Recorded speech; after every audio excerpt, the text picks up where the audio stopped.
Live from Tirana. Live from Tirana. Mirë, kthehemi sërish në Live from Tirana, 11:18 është ora eksakte në këtë moment për gjithë ju që nuk keni orë, dyshoj në fakt kush nuk ka orë sot në mos një orë klasike, e ka orën në smartphone-in e tij celular.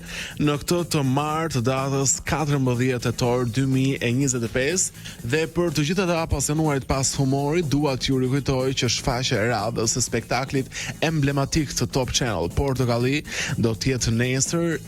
Për gjithë ju që dëshironi të ndiqni nga afër pra spektaklin Portokalli, mund ta ndiqni shfaqjen e radhës nesër në orën 19:00 në Top Channel në Kashar dhe biletët mund t'i blini online në topvizchannel.tv ose pranë studiove të Top Channel po në Kashar. Ndërkohë, besoj regjia e kemi gati Fation Softa, ekspert sigurie është me ne në një lidhje direkte për arsye se Albana Goçiu, ministre e mbrojtjes, ka deklaruar të dielën që lam pas se nga nesër, pra nga e hëna, prej ditës së dieshme, tha ajo në një deklaratë për mediat që do të ndaloheshin monopatinat, skuterat elektrik në të gjithë Shqipërinë për arsye se janë një burim i lartë i numrave të aksidenteve në Shqipëri, por deri në një vendim të dytë. Çfarë nuk kupton se kjo gjë pritet të shihet nga strukturat e duhura për të pasur ndoshta hapësira më të mira, ndriçim më të mirë, ndoshta për t'i pajisur me leje këta drejtues,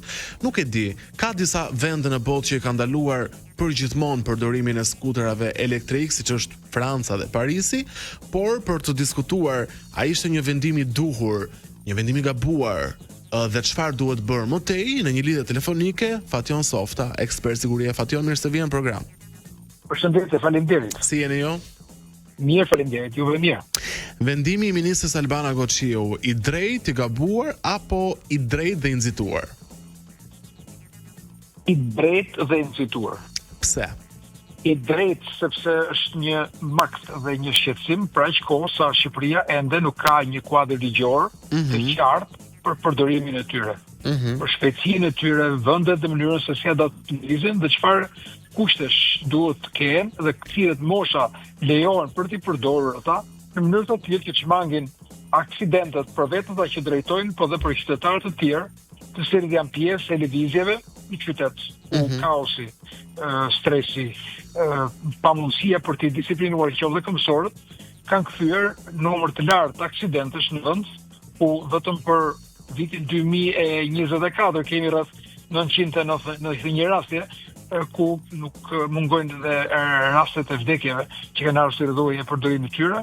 Vetëm për 2025 kemi 212 raste me 721 masa ndëshkuese nga policia e shtetit, por gjitha këto janë deri në momentin që të krijohet një kuadër ligjor i qartë, i saktë që ta interpretojë dhe të di ta disiplinojë këtë lloj trafikimi, këtë lloj trafiku. Të njëjtën gjë ka bërë dhe Italia, e cila e ka bërë ndryshime ligjore në dhjetor të 2024 dhe si rendoj e këtij disiplinimi, sigurisht dhe prodhimi dhe blerja e tyre ka filluar të bjerë për shkak të kostos dhe të obligimeve që ligji të detyron. Pra ka një ndryshim që duhet ndodhë, dhe ky ndryshim që duhet ndodhë nuk do të thotë që ti mbyllim në mënyrë të njëhershme, pra të njoftojnë prindërit ati ndërpresin të dielën. Po, madje ka pasur ankesa të shumë qytetarëve të cilët janë të kthyer edhe paksa në mënyrë agresive uniformave blu, duke e justifikuar veten që kanë qenë të pa informuar. Pikërisht, pra lihet një afat, sa herë që ka një masë qoftë e tillë, bëhet njoftim. Për shembull, 10 ditë, një javë, një muaj, pra ne kemi kaq kohë që jemi pjesë e bashkëtesës. Po, dhe bashkë kemi diskutuar edhe në studio për këtë problematikë. Por që është një shqetësim i drejtë, absolutisht i drejtë, dhe që duhet të disiplinohet, dhe kjo duhet fillojë që nga ndryshimi i kodit rrugor dhe përcaktimi i disa masave, të cilët unë edhe mund t'ju them që vlen ndoshta për. Po, do të kalojmë aty, ka pasur një mbështetje të madhe në rrjet për këtë vendim, por gjithashtu nga ana tjetër ka pasur edhe një revolt qytetare, si gjithmonë në revoltën e kemi vetëm me komente në Facebook, dhe ka nga ato që thonë se nuk është ndaluar me ligj, por me urdhër të paligjshëm të ministrës, duke shkelur kushtetutën. Si ma shpjegon? Ka pezullim, ka një pezullim të qarkullimit tyre, ka një pezullim të qarkullimit tyre, nuk ka bllokim. E kuptoj. Pezullim, pra bën një pezullim të përkohshëm, pra që kosa i duhet ta që ligjërisht është e drejtë ligjërisht, pra nuk ka shkelur. Është e drejtë sepse thot për shkak të këtij fluksi dhe aksidenteve dhe përfshirjes së shumë qytetarëve në makt për shkak të përdorimit pa kriter të tyre, atëherë bën një pezullim të përkohshëm derisa të gjendet më i qartë qoftë ndryshimi në kod, ashtu dhe masat e reja që duhet të di gjithë secili në moment që e merr atë monopatino dhe del në rrugë dhe fillon të lëviz në rrugën e qytetit për qef ose për problematika ose për punë apo çfarë. Qartë, në dijenin tuaj ka shembuj konkret në Europë që i kanë të lejuara skuterat elektrik, se unë di që për shembull Parisi ka të ndaluara, por vende që i kanë të lejuara, si funksionon që t'i lihet hapësirë dhe atyre që duan të lëvizin me skuter elektrik që të lëvizin dhe të kryejnë nevojat e tyre rutin, por njëkohësisht edhe duke mos dëmtuar shoferët e makinave. Pra çfarë rregulla, çfarë protokolli duhet ndjekur në këtë rast? Si duhet të jetë rregullat në mënyrë që të funksionojë përdorimi i skuterave elektrik në Tiranë dhe jo vetëm? Çfarë duhet bërë? Këto janë absolutisht të rrezikshëm për mënyrën se si ata hyjnë dhe i përdorin. Ne kemi parë që nga monopatinat që shoh një nën me fëmijë, që është e pa imagjinueshme që nënat ketë fëmijë në të njëjtën monopatin, kur ato rrotat të vogla, rrugët nga herë janë të papërshtatshme, një gur i vogël mund ta rrëzojë të humbi ekuilibrin e tjerë, dhe pastaj ke 2 apo 3 adoleshentë të cilët të çmendur vrapojnë dhe bëjnë ato që quhet kënaqësi e tyre, por që është rreziku për ta dhe njëkohësisht edhe rrezik për çdo qytetar që deri në farë mënyra e lëvizjes qytetarëve është kaotike. Nuk është se jemi të gjithë ke vizat e bardha, nuk kemi edukat sociale. Pra gjitha këto kanë krijuar atë. Nëse një person ka kryer një aksident, kush paguan? Pikë pyetje. Ata e para mund ta shërbejnë, ato e para mund të ketë që mund t'i përdorin për grabitje. Ata mund të lëvizin me shpejtësi, e cila shkon dhe 100 sa km/h, krahasu për motorët elektrik. Dhe si tilla, ata janë cilët kategori? Shikojmë adoleshentë që janë mbi këtë mjet, që lëvizin atë mënyrë.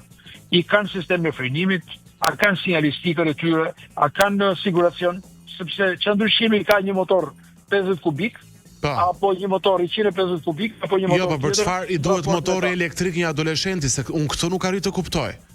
Domethënë mirë pa përgjegjësinë e prindërve se e ka marrë lumi këtë vend, domethënë, por instancat ligjore në këtë rast, domethënë, si mundet të shohin një 16 vjeçar si për një motor elektrik që bën gara dhe drift në Tiranë dhe të mos ndalohet të procedohet. Pra çfarë ndodh në këtë rast? Shkon dje po ustoja në kursin tim me bicikletë. Kam ndaluar në moment sepse një adoleshent, nuk e di, shumë i vogël duke, mënyra si jepte ati motorit elektrik ishte e frikshme, ndalun gjithë dhe shikonin çfarë bënte. Ai vetëm kishte kënaqësinë, heste sa të kishte mundësi dhe në drejtim të kundërt me mjetet e tjera. Domethënë shumë rrezikshme, hynte në kursinë e makinave, dilte hynte ke bicikletat dhe mora një shembull. Ai është ka familjarët, ata nuk e dinë çfarë bën ai. Por në rrugë bën përgjegjësi dhe shteti në raport me lëvizjen dhe disiplinimin e tyre. Këto mjete duhet të kenë dhe targa. Duhet të kenë targa, duhet të kenë siguracionin. Po sepse nëse pastaj se mund të jenë autor të një vepre penale dhe kurioz jam si i identifikon policia.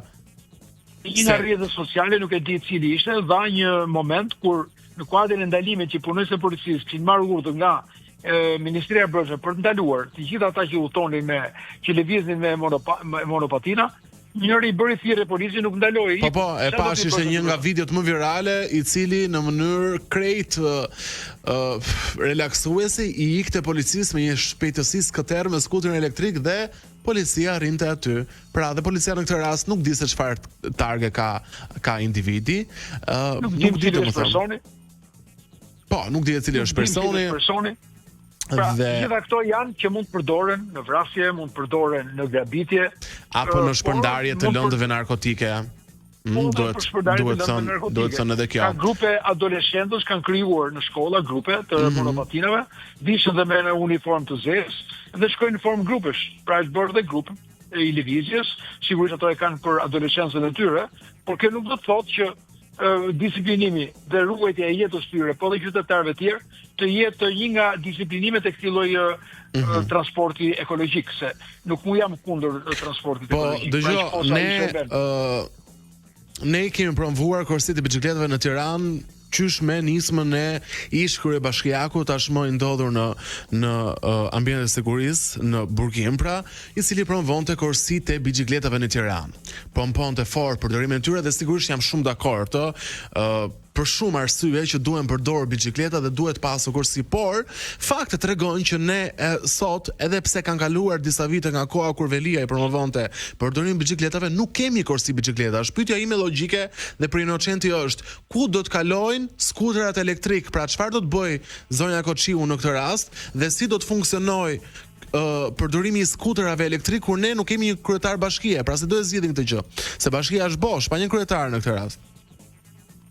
Shiko, përveç kësaj që ju thoni, edhe në kohën për cilën janë ndërtuar këto korsitë e biçikletave, një pjesë e tyre duhet të rishikohen, për të ndryshuar, sepse në një rrugë e cila nuk i del as qytetarëve, e kanë ndarë më dysh edhe për korsinë e biçikletave, mendoni monopatinat dhe motorët elektrik, dhe për qytetarët. Dhe diferenca midis korsitë dhe kësaj nuk mund ta imagjinoj dot. Pra një trotuar që minimumi duhet të jetë 4, një trotuar 2 metra, 1 metër e ka biçikleta dhe 1 metër e kanë qytetarët.